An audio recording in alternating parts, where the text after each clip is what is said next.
حداقل لباسای مادرای 50 ساله و 100 ساله پیش ما نپوشه. آخر شما میدانید که امروز جوانین، امروز صنف 8 9 10. وقتی شما با این رنگ بار داده میشویم، با این طرز لباسی اروپایی برای خود اختیار میکنین، این در بخت شما زلال دارد. این در بخت شما زلال دارد. شما را کسی سراغ نمیکند. بعدا شما مجبور میشوین مزار به مزار و قبر به قبر و ملا و ایشان کافته میگردین که کی برای شما تمار بخت میدهند. برادر عزیز و گرامی، خواهر مهربان، بخت نه در دست حاجی میرزا است، بخت نه در دست بابا ایشان است. بخت در عفت توست، بخت در رعایه توست در نزد پروردگار تو.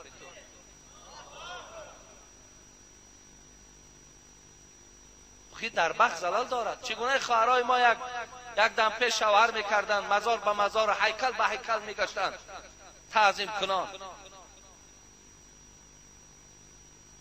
که در نکاح ایشان، در حیات ایشان ضررها پیدا میشد. من برای شما هم چه یک برادر، برای بعضی از شما هم چو پدر بیان میسازم که زیبایی شما خواهر عزیز فقط و فقط در این است که تو از پشت خدمت‌های خوب تو همیشه تبسم در چهره پدر و مادر تو باشد. این عفت توست، این زیبایی توست.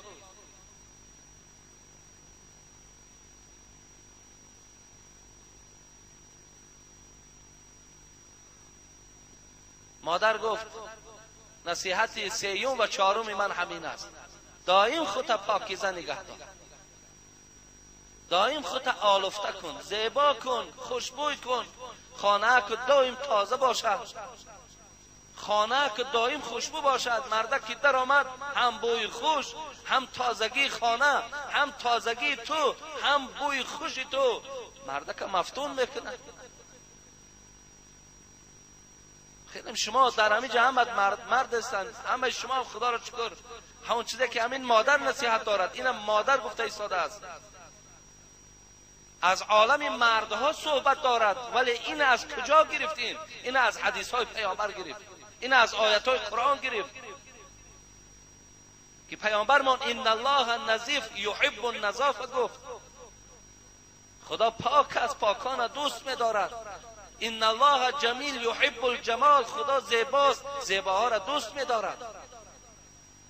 در کنز العمال خواندم که حدیث را حضرت بیان میکند از نام پیامبر که زنهای بنی اسرائیل به خاطر آنکه مردها چرکین میگشتند مبتلای به زنا شدند. برای چی من یک بار حکایه ابن عباس برای شما آوردم که در جایگاه خواب هم خانمم هم خودم خوشبویی میکردیم و بعد خواب میکردیم.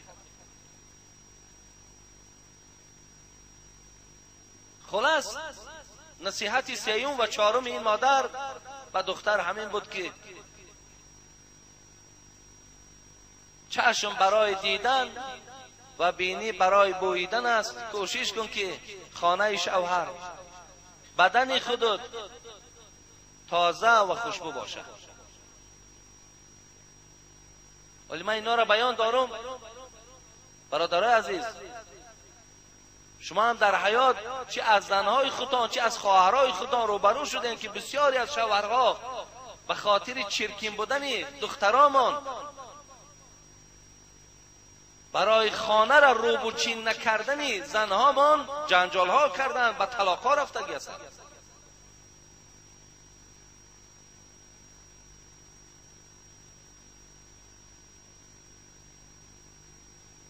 بعضیاش آنقدر خواب درازی دارن که به ساعت 8 و 9 بیدار نمیشوند.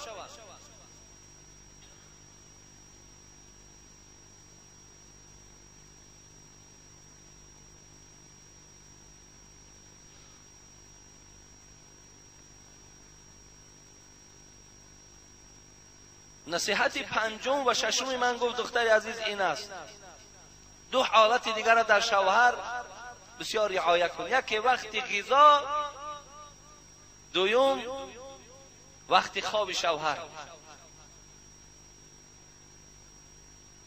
خدا داناست. باور کن امروز 99% ما کدام ما دختر ما نشیناندیم و پیش از شوهر کردنش همین نصیحت های زیبایی که قناعت پیشه کن، با شوهرت یک دل و یک جان باش، بچم خودت تازه نگه دار، خانه شوهرت تازه نگه دار. آیا هم تا یک تا گفتیم؟ کدام ایمان هم برای من گوشزد کردنی نیستم، هست شخصایی که پیدا می شوند، ولی اکثریت ما باور که از این نصیحتات دوریم. فقط در فکر همون دواده وسیم، در فکر یک ارتیست پیدا کردنیم، تمام دیگر.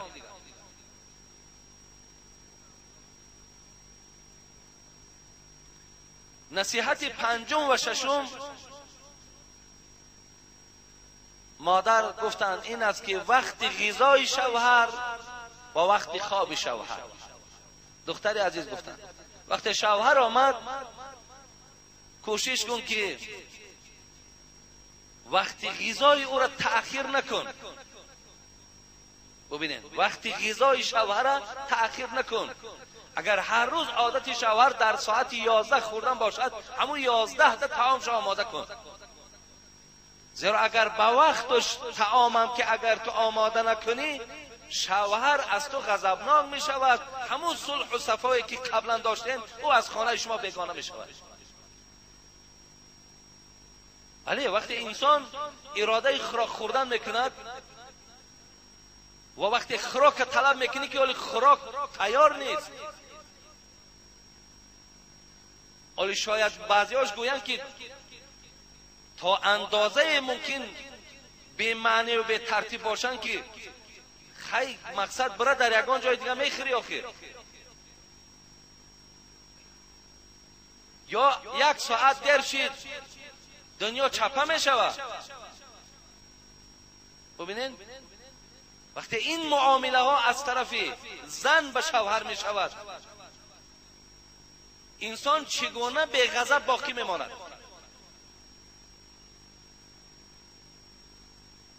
وقتی غذای شوهر باید حتمی رعایت شود. گفت دختری عزیز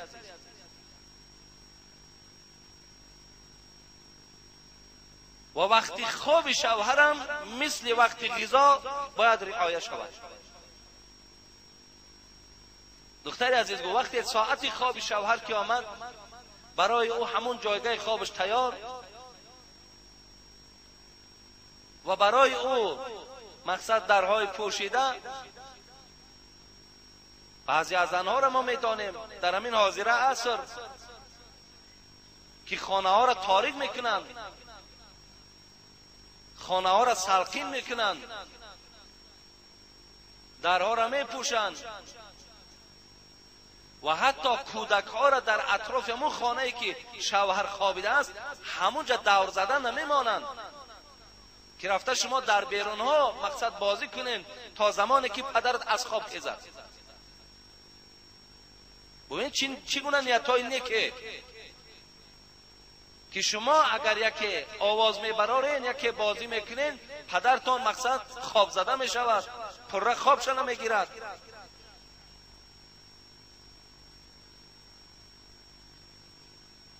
خلاص نصیحت دیگری که این مادر به دختری خود کرد چه بود است؟ یکی وقتی غذای شوهر آماده شود، با وقتش تامین کرده شود. دیگر اینکه وقتی خواب شوهرم باید دختری عزیز به نظر بگیر. اینا بسیار گفتن مسئله های نازک در حیات توست. نصیحت هفتم گفتن مادر این است که دخترم کیبانو باش.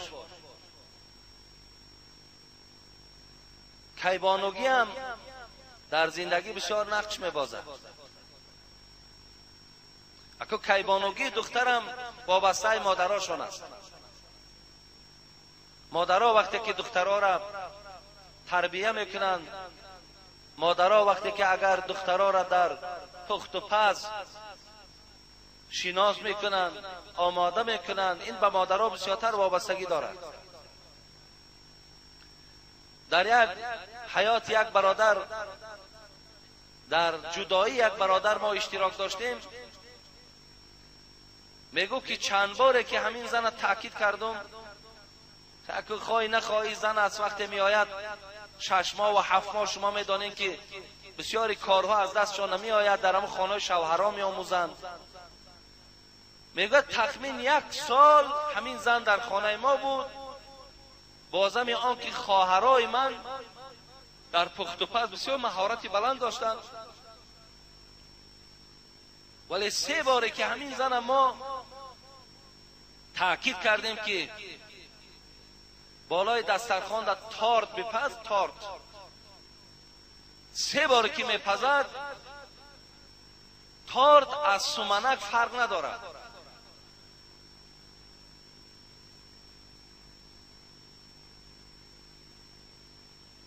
تلفناتون خاموش کن دادرای عزیز، بیزار شده من تلفنای شما. ما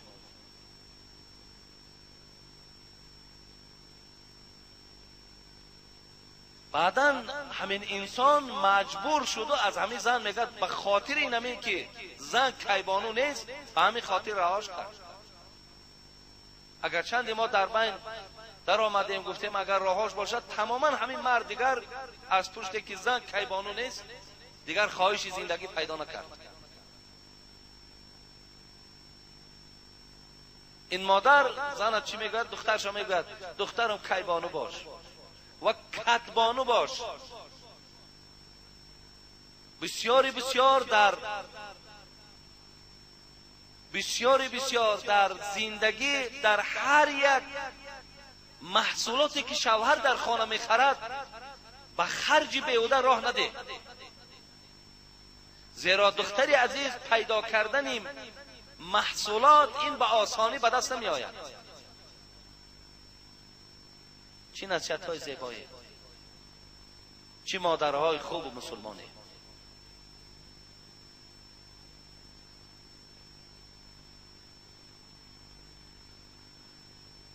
هشتم دختری عزیز،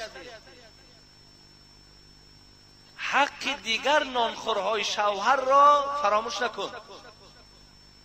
ببینید حق دیگری نانخورهای شوهر کیست؟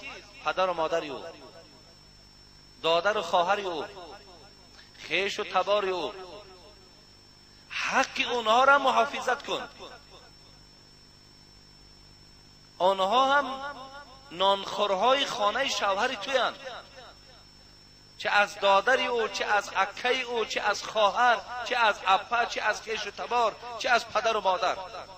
به همه اونها زبان بیا، به همه اونها معامله خوب کن. اینا به خاطر چی گفته ایستاده است؟ به خاطر که اگر دختری عزیز اینها را تو پایبند شوی تو در زندگی در مشکلات روبرو نمیشی. این به این خاطر است.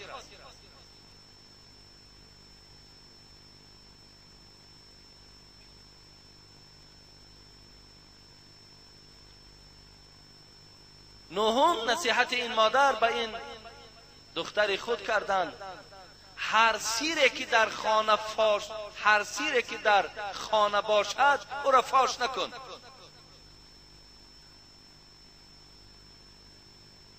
وقتی دختری ما و شما خانه یک برادری مسلمان در میراد کلین می شود، در او خانه سیر و سودای بسیار است، گپ و خبر زیاد است، دیگه معنای او را ندارد که ماها از دخترهامون سیر و سودای او خانه را دائم جویا باشیم.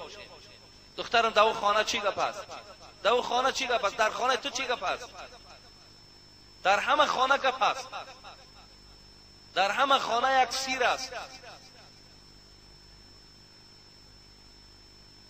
ولی امروز با همین تلفن‌هایی که امروز ما را بیزار کرده است، همین آوازاش، اینا در دست همون دخترها هر یک انچه جنجالی در خانه همون شوهر یا خسر و خشتامان پیدا می شود، در او الله خانه در فلان فلان فلان گپ هاست.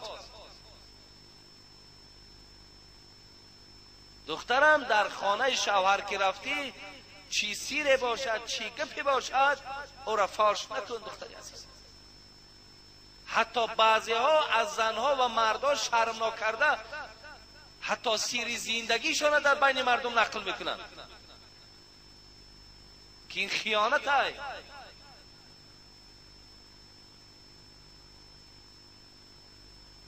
خلاص دادرای عزیز و برادرای مهربان، وقتی دخترای شما یک خبری از خانه شوهرها، یک سیر از شوهر پیش آورد، گوشکاتون ایتری گرد کده و گوش نکنین. شما هم گوشتر که اون دختر ما به خاطر او روان نکردم که تو سیر و سودا یک مسلمان پیش من بیاری. اونقدر گپ و خبری که در خانه شوهریت است از اون بیشتر در خانه خود ما نگفته او را سرزنش کردن در کار. تو اونجا گپ بری و گپ چینی نرو، تو اونجا خدمت در رفتگی.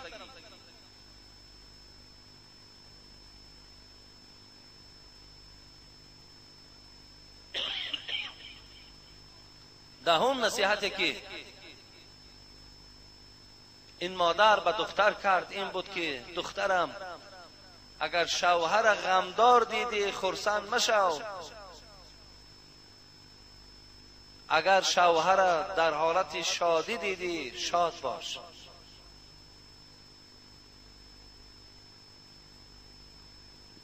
برادران